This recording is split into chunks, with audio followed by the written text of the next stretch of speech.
오늘부터는 온니엘, 에훗, 삼갈, 드보라에 이어서 새로 등장하는 사사, 기드온에 대해 공부해보고 또 그 안에 담긴 메시지를 나누어 보려고 합니다. 특별히 기드온에 대한 기록인 6, 7, 8장을 3, 4일 정도의 분량으로 나누어서 시간이 갈수록 변해가는 기드온의 모습을 살펴보면서 묵상의 깊이를 더해보려고 합니다. 변해간다는 것이 어떤 의미일지는 우리 함께 찾아보며 그렇게 나아갔으면 좋겠습니다. 힌트를 드리자면 기드온은 평면적인 인물이 아닌 입체적인 인물입니다. 오늘은 그 첫 번째 기드온 챕터 1 제목은 내가 그의 이름을 불러주었을 때로 붙여보았습니다. 6장 1절은 늘 그렇듯 이렇게 시작합니다. 이스라엘 자손이 또 여호와의 목전에 악을 행하였으므로 여호와께서 7년 동안 그들을 미디안의 손에 넘겨주시니. 같은 패턴이죠. 이 버릇이 쉬이 고쳐지지 않습니다. 지금의 우리 모습처럼 말이죠. 그 다음은 뭐가 나오죠? 네, 백성들의 부르짖음이 나와야죠. 그런데 이번에는 조금 그 묘사에 할애된 분량이 조금 더 깁니다. 2절을 보니까 이번엔 미디안 족속이 이스라엘을 괴롭히나 봅니다. 여러분, 미디안 족속은 혈통상으로는 이스라엘과 같은 뿌리를 가집니다. 창세기 25장을 보면요, 아브라함이 얻은 세 번째 아내 그두라에게서 태어난 자녀의 명단에 미디안이 있습니다. 이스라엘 랍비들은요, 이 그두라가 사라에게 쫓겨났던 몸종 출신의 아브라함의 아내 하갈일 것이라는 추측을 합니다. 이스마엘의 어머니였죠. 사라가 죽은 후에 돌아왔을 거라는 그런 설입니다. 물론 사실 여부는 알 수 없습니다. 창세기를 보면은 미디안 자손들이 가나안을 떠나 동쪽으로 갔다고 하는데 오늘날로 생각하면 사우디아라비아 주변 땅으로 이렇게 이주했다고 볼 수 있는 거죠. 그런데 이들은 정착하면서 살던 사람들이 아니었습니다. 나라를 만든 적도 없어요.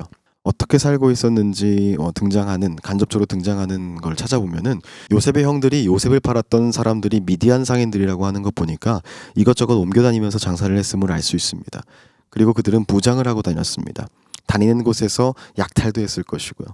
이익상 목사님은 그 저서에서 그들을 사막의 바이킹 이렇게 표현했는데 저는 적절한 표현이라고 생각합니다. 사막의 해적과 같은 어떤 그런 무리로 우리 상상해 보시면 도움이 될 것 같아요. 미디안 사람들이 약탈을 하고 괴롭히니까 이스라엘은 숨어서 지냅니다. 2절 표현을 보니까요, 산 위에서 웅덩이와 굴과 산성을 만들고 있었다 이렇게 이야기하죠. 굴을 만들어서 목숨을 지키고 자신들의 재산, 먹을 것을 지키기 위해서 숨어 지냈다는 것입니다. 그런데 파종 때가 되면 미디안뿐만 아니라 아말렉과 동방 사람들이 쳐들어와서 산 밑에 진을 치고 있으면서 그들을 약탈합니다. 키우면 가져가고 양이나 소나 나귀도 남기지 않고 털어간다고 3절부터 5절까지 묘사하고 있죠. 상상해 보십시오. 산 아래 내려와서 농사 짓고 가축 키우고 그리고 굴 파서 올라가서 숨었는데 미디안 전사들이 와서 또 약탈을 합니다. 그걸 굴에서 내려다보고 있는 기분 한번 생각해 보세요. 참담하겠죠.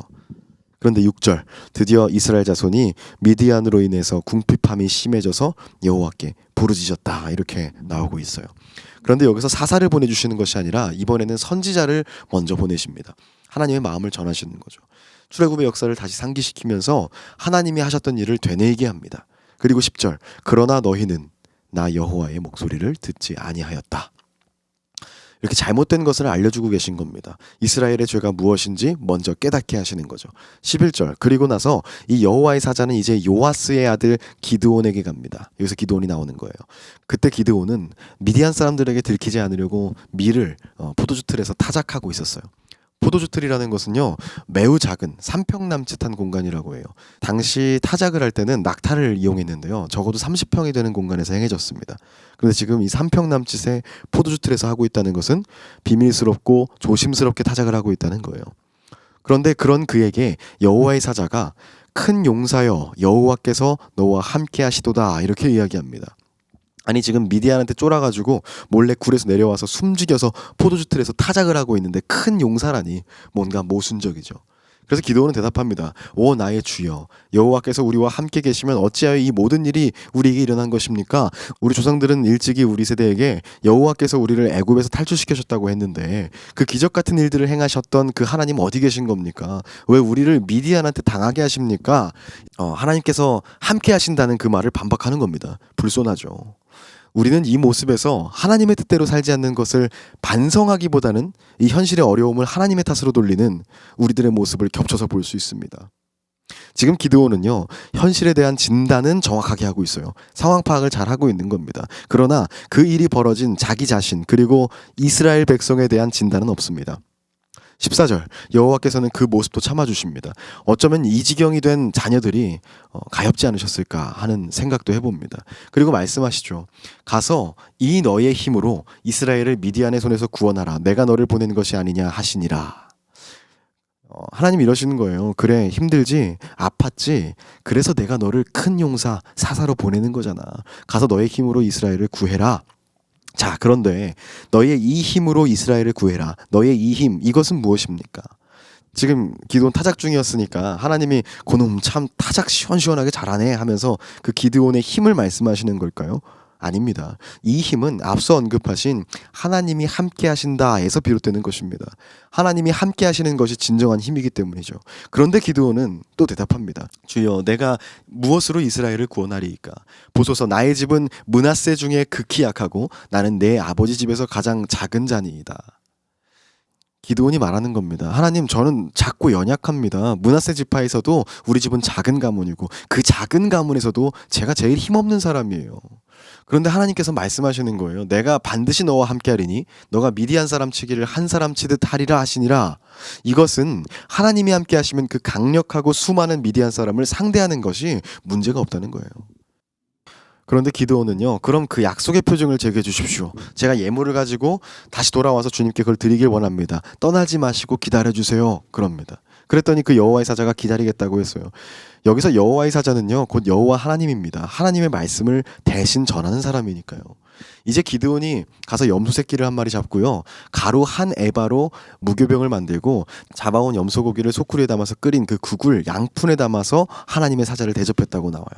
가루 한 에바로 무교병을 만들었다는데요. 이거 정말 엄청난 양입니다. 한 에바가 지금으로 환산하면 한 22리터쯤 되거든요. 그걸로 빵을 만든 거예요. 엄청난 양입니다. 우리 핫케이크 가루 한 400ml로 구우면 10개도 넘게 만들잖아요. 그만큼 기드온은요. 이 여호와의 사자를 하나님 대하듯 잘 섬기고 있는 거예요. 환대하고 있는 겁니다. 이 하나님의 사자는요. 기드온에게 그 고기와 무교병을 가져다가 바위에 넣고 국을 부으라고 합니다. 기드온은 그대로 하죠. 그랬더니 사자가 손에 잡은 지팡이를 이 끝을 내밀어서 고기와 무교병에 댑니다. 그랬더니 바위에서 불이 나와가지고 고기와 무교병을 불사릅니다. 그리고 그 사자도 사라지죠. 그랬더니 기드온이 갑자기 슬퍼진 거예요. 우는 거예요. 이 사람이 여호와의 사자인 게 확실해졌거든요. 그래서 주 여호와여 내가 여호와의 사자를 대면하여 보았나이다 이렇게 얘기하는 거예요. 슬프도소이다 이렇게 고백합니다. 갑자기 기드온은 왜 슬프죠? 그 이유는요. 지금까지 하나님의 얼굴을 보고는 살아남은 사람이 없거든요. 유일한 사람이 모세입니다. 여호와의 사자가 곧 여호와의 권위를 갖고 있기 때문에 기드온은 여호와의 하나님의 얼굴을 본 셈인 거죠. 말씀대로라면 이제 기드온은 곧 죽어야 합니다. 그래서 기드온은 슬픈 거예요. 무서운 거죠. 그런데 그때 여호와의 음성이 들립니다. 23절 너는 안심하라 두려워하지 말라 죽지 아니하리라 하시는지라. 기드온은요 그 말을 듣고 여호와를 위해서 거기서 제단을 쌓고 그것을 여호와 샬롬이라고 이름했다고 나옵니다. 내가 죽지 않고 하나님의 평강을 누렸다 뭐 이런 의미였을까요? 25절부터는요 기드온이 이제 하나님의 일을 시작합니다. 작디 작았던 기드온이 큰 용사의 역할을 하는 거죠. 하나님께서는 기드온에게 너희 아버지에게 있는 숫소 곧 7년 된 둘째 숫소를 끌어오고 내 아버지에게 있는 바알의 제단을 헐며 그 곁에 아세라상을 찍고 그리고 산성 꼭대기에 나를 위하여 규례대로 제단을 쌓고 그 둘째 숫소를 잡아서 내가 찍어버린 아세라 나무로 번제를 드리라 이렇게 명하십니다. 여기엔 좀 따져볼 게 있는데요. 왜 하필 7년 된 둘째 숫소였을까요? 일단 7년 이 7년 된 소는 7년 동안 이어진 미디안의 압제가 이 번제로 끝날 것이라는 것을 상징하는 것으로 여겨집니다. 그런데 둘째 숫소는 좀 이상하죠. 하나님께 드리는 제물은 항상 처음의 것, 첫째였는데 말이죠. 이것도 번역의 오류로 봐야 됩니다. 성서에 처음 발견된 사본이 쓰여졌던 그 옛날 히브리어에는요 모음이 표기되지 않았습니다. 그 말은 무슨 말이냐면 읽는 법을 알 수 없었다는 거예요. 처음 번역할 때 그것을 파르하쉐니라고 읽고 기록했는데 그 뜻이 지금의 둘째 숫소입니다. 그런데 이것은요 다른 모음들로 읽어보면 파르하샤니로도 읽을 수 있어요. 그럼 그 뜻은 튼실하고 기름기 많은 보기 좋은 소 이런 뜻을 가집니다. 결국 이것은 7년 된 기름진 숫소로 보는 것이 더 합당합니다. 그런데 그것만 이상한 게 아니죠. 내 아버지에게 있는 바알의 제단을 헐고 그 곁에 아세라상도 찍어버리라고 하십니다. 이 말은요 그 아버지 요아스의 집에 바알과 아세라를 섬기는 제단과 우상이 있다는 겁니다. 여러분 요아스는요 여호와의 불이라는 뜻인데 그 집에서는 바알과 아세라를 섬기고 있었다는 거죠. 여호와의 불을 가진 자가 여호와 하나님을 위해서가 아니라 바알과 우상들을 위한 불을 자기 집에서 피우고 있었다는 겁니다. 이것은 당시 이스라엘 백성들의 삶과 신앙이 얼마나 삐뚤어져 있는가를 여실없이 보여주고 있는 거죠. 하나님은 이 삐뚤어진 관계를 바로잡으시려고 하시는 겁니다. 이때 기드온에게는요, 하나님과의 온전한 관계를 회복하기 위해서 아까 자신이 이름 붙인 그 제단과 같은 여호와 샬롬을 이루기 위해서 자신이 해야 할 일이 분명히 보였을 거예요. 그는 행동에 옮깁니다. 그런데 아버지의 가문과 그 성읍 사람들이 무서워서 낮에 못하고 밤에 했다, 이렇게 27절은 적고 있습니다. 이 큰 용사치고는 아직 부족한 모습을 보이는 것 같아요. 아침이 밝았습니다. 난리가 났죠. 사람들은 이 짓을 누가 했는지 잡아서 죽여야 된다고 말하고 있어요. 여기서 이 아버지의 가문 그리고 그 성읍 사람 기드온을 찾아서 죽이려고 하는 바알과 아세라의 추종자들이 누군지 아시겠죠? 이스라엘 백성들입니다. 하나님 목전에 부끄러운 바로 그 민낯을 보이고 있는 거예요. 그런데 그 소동 가운데 요아스는 우상 숭배자였지만 그도 한 사람의 아버지였습니다. 아들 기드온을 지키고 싶었어요. 그래서 기드온을 내놓으라면서 자기를 둘러선 그 모든 자들에게 이야기합니다. 너희가 바알을 위해서 싸우는 거니? 너희가 바알을 구원하려고 하는 거야? 만약에 바알이 진짜 신이라면 너희가 나서지 않아도 본인이 나서서 자신의 제단을 헐고 자기 부인인 아세라의 나무 신상을 도끼로 찍어버린 그 사람을, 그 기드온을 살려둘 리가 없잖아. 한번 보자 어떻게 하는지. 이렇게 사람들을 설득하고 보냅니다. 기드온은 다음날 바알의 벌 받아서 죽었을까요? 말짱했습니다. 그래서 사람들이 기드온에게 별명을 붙입니다. 여룻바알. 그 뜻은요, 바알과 싸우는 자, 이런 뜻입니다. 바알을 조롱하는 거죠. 이렇게 기드온을 통해서 그 성읍에 이스라엘 사람들은 신앙을 되찾을 기회를 얻게 된 것입니다. 아무도 해내지 못한 일을 결국 하나님과 함께하는 작디 작은 자 기드온이 해낸 거죠.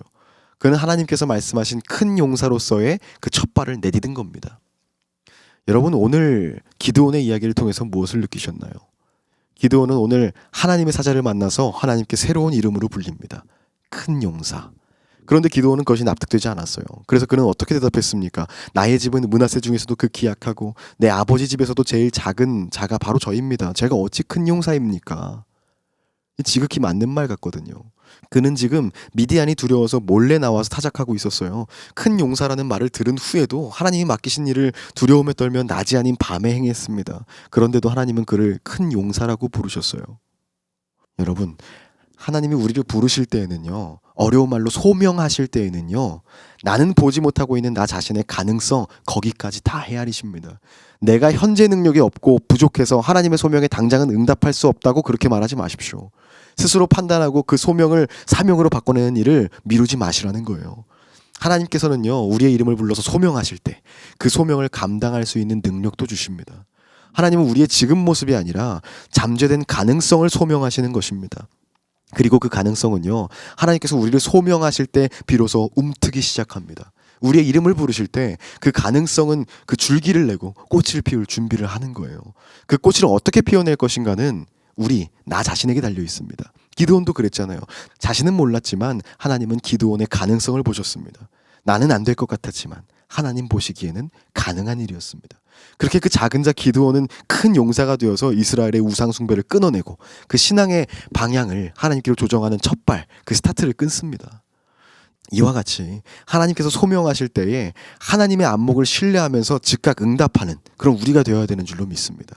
오늘 메시지는 이것입니다.